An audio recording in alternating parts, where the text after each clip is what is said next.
کہ خان صاحب کی جماعت اور خان صاحب اس قابل نہیں ہے کہ ان کے ساتھ مذاکرات کیے جائیں. علیمہ خان صاحبہ نے جو بات کی ہے اس کے اوپر بھی بات کر لیتے ہیں. علیمہ خان صاحبہ جی آج کل بڑی لیڈر بنی ہوئی ہیں اور خان صاحب کا جو نیریٹو ہے اس کو وہ آگے لے کر جانا چاہتی ہیں. انہوں نے کہا کہ بانی پی ٹی آئی نے ایک بار پھر اپنے موقف کو دہرایا ہے کہ جس ملک میں جنگل کا قانون ہو وہاں فیلڈ مارشل نہیں جنگل کا بادشاہ ہونا چاہیے. آخو سبحان اللہ. یہ کون کہہ رہا ہے؟ علیمہ خان صاحبہ کہہ رہی ہیں. اور یہ ان کا ٹویٹ ہے 31 مئی 2025 کا 3:02 PM کا. ٹھیک ہے. اب خان صاحب نے جو ٹویٹ کیا وہ ہے جی 31 مئی 2025 کا، جس میں انہوں نے کہا ہے کہ جو حق پر کھڑا ہوتا ہے وہ ہارتا نہیں ہے. اللہ تعالیٰ کا قرآن پاک میں فرمان ہے کہ میں کسی ایسی قوم کو تباہ نہیں کرتا جو حق سچ پر کھڑی ہوتی ہے. حضرت علی کا قول ہے کہ کفر کا نظام چل سکتا ہے مگر نا انصافی کا نہیں، ظلم کا نظام نہیں چل سکتا. جھوٹا اور دھوکے باز خود بخود بے نقاب ہو جاتا ہے. پھر آگے وہ اتنا بڑا ٹویٹ انہوں نے کیا، سر کفر کا نظام تو چل سکتا ہے، مولا علی کا قول ہے کہ کفر کا نظام چل سکتا ہے، ظلم کا نظام نہیں چل سکتا.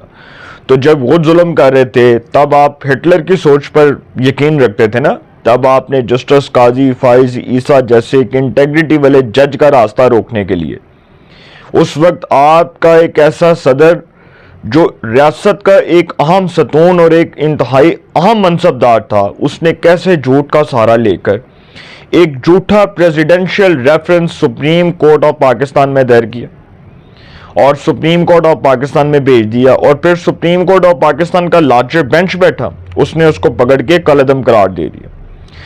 جسٹس قاضی فائز عیسیٰ کا راستہ روکنا تھا، جنرل عاصم منیر کا راستہ روکنا تھا. خدا کی شان دیکھیں کہ ایک آرمی چیف بن گیا اور ایک چیف جسٹس بن گیا. اگر وہ سر انٹیگریٹی والے نہ ہوتے، اگر وہ آنسٹ نہ ہوتے تو شاید آج وہ ان عہدوں پر نہ ہوتے.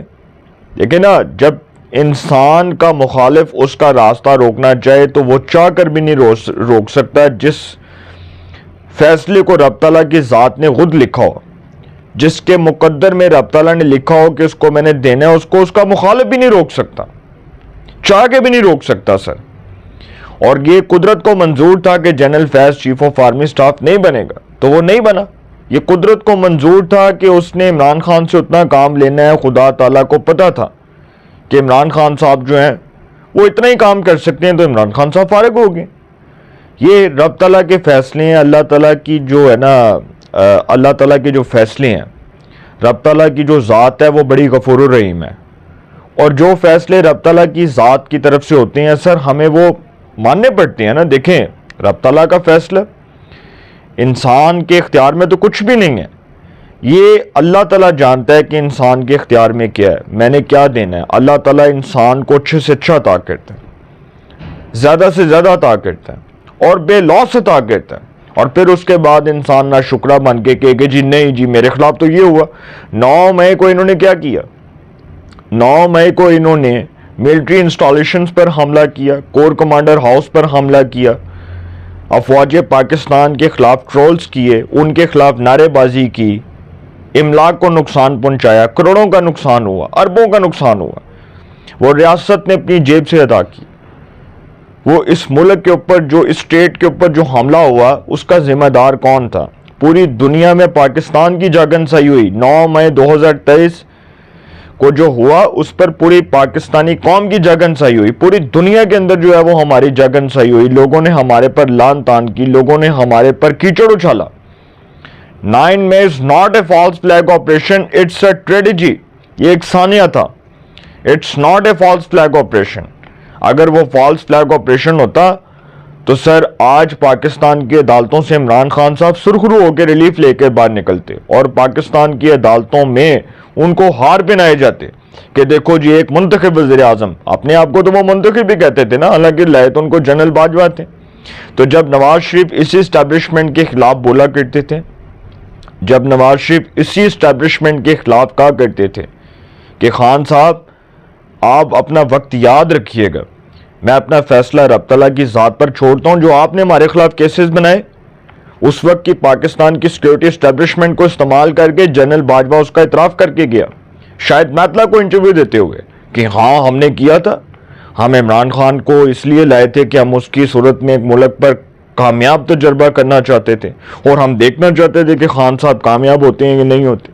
تو سر دیکھ لیا نا, پھر نکل کے اس کے ریزلٹس, اس کے آفٹر شاکس پوری قوم کو جو ہے وہ بھاری نقصان کے طور پر ادا کرنے پڑے, اور ایسے آفٹر شاکس جو ساری زندگی لوگوں کو یاد رہیں گے. میں سمجھتا ہوں کہ شاید صدیوں یاد رہیں گے.